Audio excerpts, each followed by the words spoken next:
He is the executor of chaos, the incarnation of Nyarlathotep, the god of 1,000 thoughts, and an investigator searching for the truth has become the vessel for his arrival. The chaos of the dark void poured into the investigator's body. With this shell, the man of darkness would once again walk freely in reality, leading all beings into a terrifying abyss. Rumor has it you must first find an empty bottle on a bridge, blow into the bottle, then imagine empty man, and soon he will respond to you. On the first night you will hear empty man's whispers, on the second night his figure will appear before you, and on the third night empty man will arrive to take you away. In 1995, the Himalayas welcomed 4 foreign backpackers. They joked as they walked, lightly crossing a swaying suspension bridge, and before long they climbed to the mountaintop. But the clouds gathering in the distance silently warned them that a storm was coming. Paul seemed to hear a strange whisper drifting up from the depths of the valley. He followed that mysterious sound, slowly approaching the edge of the cliff, but after only a few steps, he slipped straight into a rock crevice. Greg hurriedly pulled out a climbing rope to rescue Paul. He shone his flashlight into the pit, only to see swarms of small yellow insects crawling across the ground. Soon Greg found Paul, who was uninjured, only sitting still with his back to him, motionless. Greg followed Paul's gaze with the beam of his flashlight, and to his shock, there sat a grotesque skeleton against the rock wall, its back sprouting bones like spider legs, and more than 20 fingers crossed over its chest. Greg was stunned by this eerie sight, wondering if these were really human bones. He could not help but step closer, his skin prickling with goosebumps. Paul still sat in a daze, his eyes empty. As Greg reached out to touch him, Paul suddenly muttered, "If you touch me, you will die." Paul's strange behavior filled Greg with unease. After a long internal struggle, he finally decided to take Paul out. The moment Greg touched Paul's shoulder, Paul's face twisted with pain, as if some taboo had been broken. Tears streamed down his face, and then he lost consciousness. The wind howled across the mountain peak, and they needed to find shelter before the storm struck. Luckily, halfway down the mountain, Paul's girlfriend Ruthie discovered an abandoned wooden cabin. While checking Paul for injuries, Ruthie unexpectedly found a beautifully carved ancient flute, something they had never brought with them. Paul seemed physically fine but remained dazed and unresponsive, and right on time, the blizzard arrived. Ruthie stayed by her boyfriend's side, and unable to resist, she put the mysterious bone flute to her lips and played it. A low, resonant call echoed back from within the storm. At dawn the next morning, Greg and his girlfriend Fiona ate a little to restore their strength before heading out to scout the road. Ruthie, staying in the cabin, glimpsed a dark figure through the snow outside, thinking it was a local villager, and she rushed out seeking help. But the strange figure stood still as if deaf to her calls. When Ruthie approached, she realized something was wrong. The being was unnaturally tall, far from ordinary human. Chased by the dark shadow, she fled back to the cabin, slammed the door shut, and nervously gripped a knife. At that moment, the voice outside turned into Greg's, yet they saw no sign of anyone else. Hearing their words left Ruthie's mind in chaos. Had everything before just been an illusion? Night fell again in an instant, and as Ruthie barely closed her eyes, Paul silently appeared at her ear, whispering. The next morning, Ruthie awoke to find Paul gone. At the door, however, a fresh trail of footprints stretched outward. Following the prints, they soon reached the chain bridge halfway up the mountain. There sat Paul playing the bone flute, ignoring his companion's calls. Unable to restrain himself, Greg tried to wake Paul. Paul then spoke, repeating the same words from inside the cave. Greg was baffled while Ruthie, as if compelled by something, suddenly drew her knife and stabbed Greg. Fiona rushed to stop her, but Ruthie slit her throat, sending her body tumbling over the cliff. Under Paul's gaze, Ruthie seemed to lose herself as well, and soon after she leapt into the abyss. More than 20 years later, James jogged in the morning light, the words, "Where were you then?" echoing constantly in his ears. James had once been a police officer. Now he managed a security equipment store. His beloved wife and child had died in a car accident the year before. The deep sorrow left James trapped in grief, and he gradually became a lonely wanderer. Returning home, he sat in a chair in his backyard and noticed Miss Amanda next door. Their fates were strangely similar. 2 years ago, Amanda had also lost her father, and she had never been able to let go. Recently, however, she had found a way to escape the pain by imagining a mysterious presence and repeating the process, shaping her mind into a more positive state. And the source, she claimed, was some ancient hidden consciousness. Her words left James confused. He could not grasp her meaning and could only respond with an awkward smile. At dawn, James awoke suddenly from a dream, went to the bathroom, and swallowed the antidepressants from the cabinet. It was the only way he could ease his pain. Amanda's mother, Nora, called James, saying her daughter was missing and asking him to help search. James visited Amanda's bedroom and examined the arrangement of the room. He was puzzled, for what kind of person would hang a black poster on the wall? Even stranger, in the bathroom mirror they found the words written in blood. "The empty man made me do it." Everything was unnervingly abnormal. In the end, Nora chose to call the police. The officer asked about Amanda's condition, and Nora said that a few days ago she felt her daughter started acting a little strange. At that time, Nora thought her daughter was just stressed from her studies, so she didn't take it seriously. But who would have thought that early this morning her daughter was suddenly gone? The experienced Detective Villiers speculated that Amanda might have run off on her own, which technically did not count as a real disappearance. After all, Nora was already an adult, so it was understandable for her to have her own ideas. They would continue to investigate, but they would not file an official case. James searched the room again, and in Amanda's notebook he found a flyer promoting the Pontifex Institute, with the word tulpa written on the back. James slipped the flyer into his pocket, faintly feeling it was related to Amanda's disappearance. He then went straight to Amanda's school and found her friend Devara. She seemed to have already expected Amanda's disappearance. Noticing her reaction, James tentatively brought up the empty man. Devara hesitated, then finally began telling what had happened a few nights earlier. That night, their group wandered to the town's old bridge, where Amanda casually picked up an empty bottle from the roadside and suggested they try the empty man summoning game. Everyone took turns blowing into the bottle. Devara didn't want to join in, but for the sake of face, she blew once as well. Only Amanda's method was different. After blowing into the bottle, she silently chanted, "Empty man." Soon a light wind passed over the bridge, rustling the leaves, and in the gloom they faintly heard a deep, buzzing sound. They looked toward the other side of the bridge in panic, and to their horror it seemed something was really coming toward them, so they fled in terror. After that night, Amanda went to find the friends who had been with her on the bridge, and she whispered something into each of their ears. At that moment, the lively square suddenly fell silent. On the roadside, a row of students appeared, sitting in silence, and when they sensed Devara's gaze, they turned their heads to look at her. Devara was so unnerved by this eerie sight that she quickly left, not daring to stay.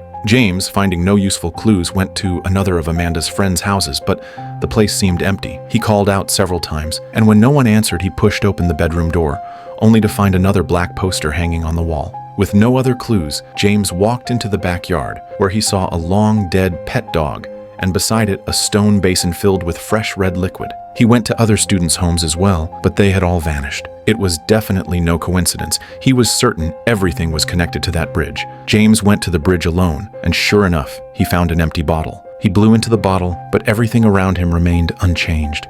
After tossing the bottle away, James walked to the other side of the bridge. Suddenly the sounds of insects and birds ceased, and a chilling buzz rose from beneath the bridge. James climbed down the pipes following the sound, shining his flashlight around, not realizing true horror was right beside him. Hanging under the bridge were 5 bodies, the very students who had vanished with Amanda. On a metal frame nearby was written, "The empty man made me do it." The police soon arrived to clean up the scene after receiving the report. Now, to find Amanda, the only option seemed to be investigating the Pontifex Institute.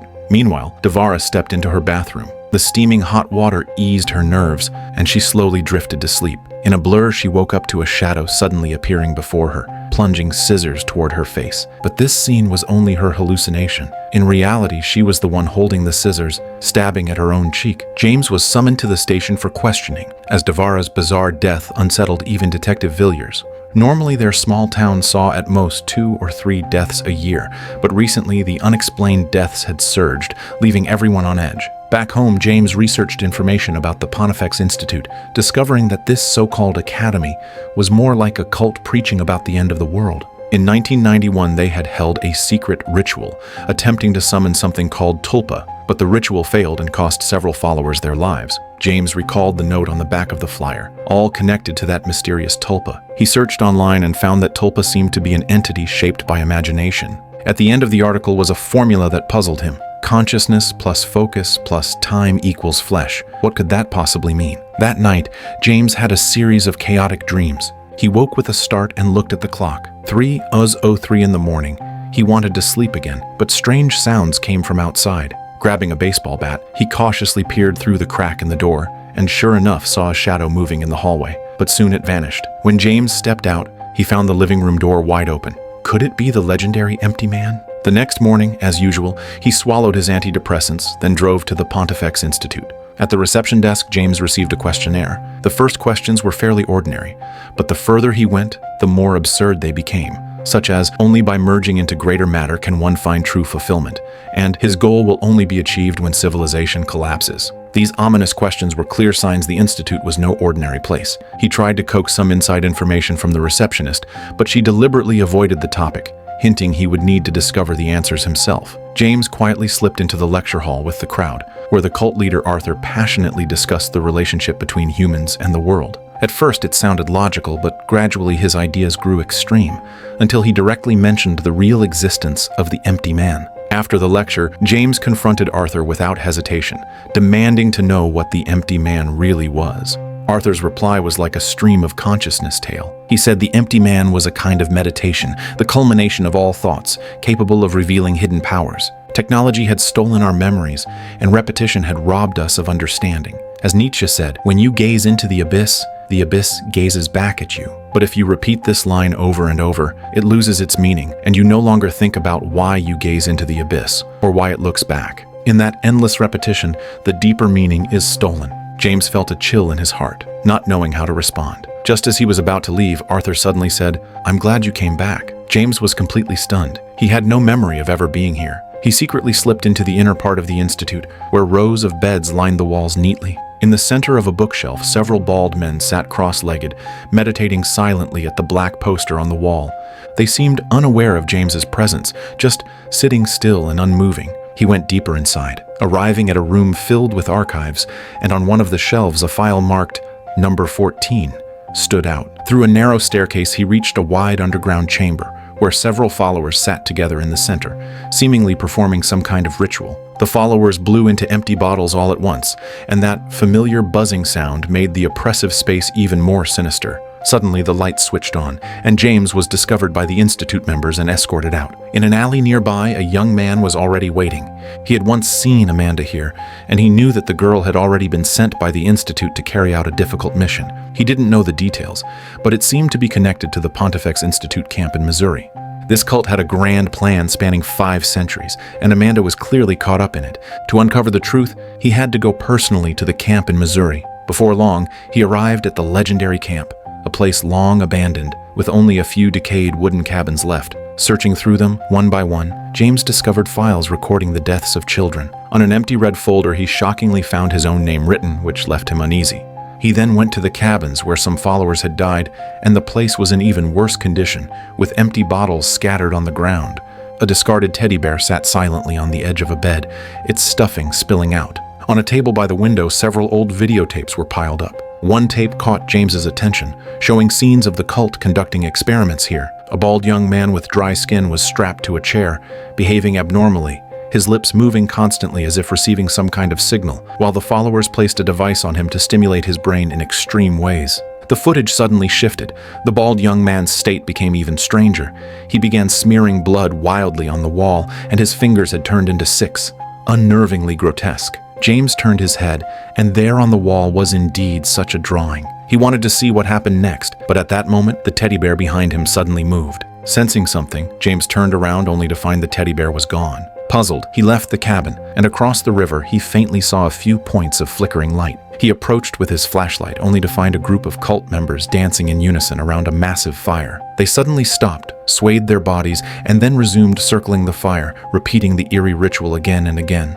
James watched the scene, his mind turning hazy. The fire, surrounded by the crowd, rose mysteriously into the air, and the whole world seemed to spin with it. When he regained consciousness, the fire had impossibly vanished, and the cult members began walking toward him. Realizing the danger, James turned and ran, with the frenzied cult members chasing closely behind. Luckily, at the last moment, James reached his car and barely escaped. Looking back at the past few days, he felt he could no longer explain anything with logic. He handed over the information he had gathered to Detective Villiers and described the strange nature of the Pontifex Institute, which was clearly a cult plotting something. But his words were not believed at all by Detective Villiers, who even deliberately avoided the topic. That night, James once again woke at 3:03 in the morning as usual. There seemed to be a shadow lurking by the door. Frightened, he grabbed his baseball bat, ready to strike, but the shadow vanished in an instant. The doorbell suddenly rang, and when he opened the door, the teddy bear from the camp appeared on his doorstep. He knew at once it must be a cruel prank by the cult members. James decided to stop taking his antidepressants, preparing instead to follow the cultists in order to find Amanda's trail. He tracked the cult members to a hospital, To his shock, they entered a ward and began kneeling before a man lying unconscious on the bed, as if worshipping him as a god. Who was that man? James could not understand. James cornered the cult member Garrett against the wall, intending to drag him into a secluded place, while those around them seemed blind to the scene. Under James's interrogation,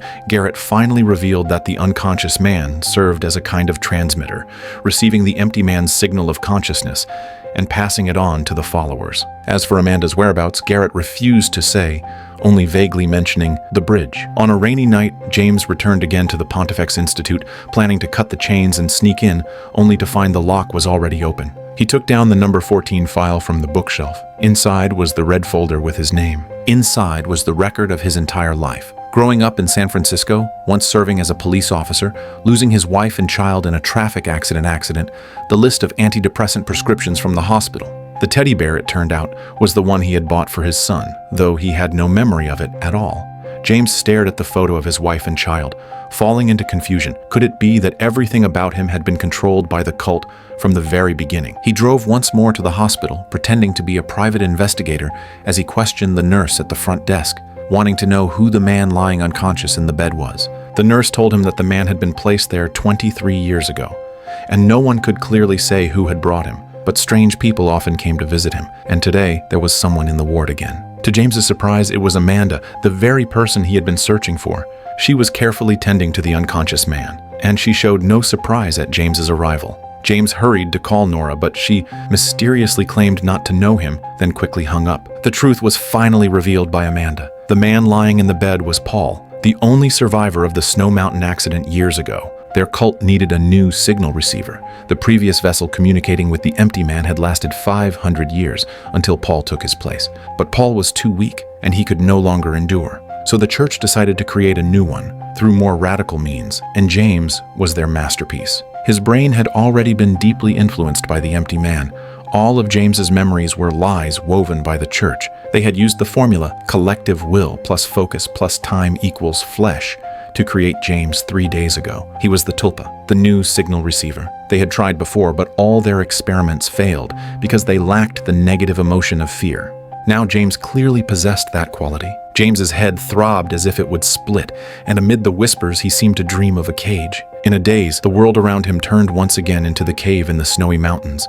Before him appeared a pile of twisted, enormous white bones, radiating an eerie pressure. In an instant, he became a shadow melting into the wall, then was torn apart as if ripping through a thin film. The dark figure in the dream lunged toward him. James ran desperately through the underground tunnel, but he was eventually caught, and the bullets in his pistol had disappeared. He could only watch helplessly as the monster before him entered his body. The disoriented James staggered home, and the most painful memory gradually surfaced in his mind. After Nora's husband died, James had taken the chance to approach the widow, which led to his wife and child traveling home alone and perishing in the car accident. Was even this memory something edited? Filled with doubt, he walked into a room, and before his eyes appeared Paul lying on the hospital bed. Now, unable to tell which was real and which was false, James pulled the trigger without hesitation. The previous tulpa had died, but was he freed now, or had he become the new host? James walked out of the ward in a daze. The hospital staff stopped in their tracks, turning to look at him, then kneeling devoutly, just as they had before Paul. At that exact moment, the time was 3:03 at midnight. The incarnation of Nyarlathotep, the man of darkness, had finally descended.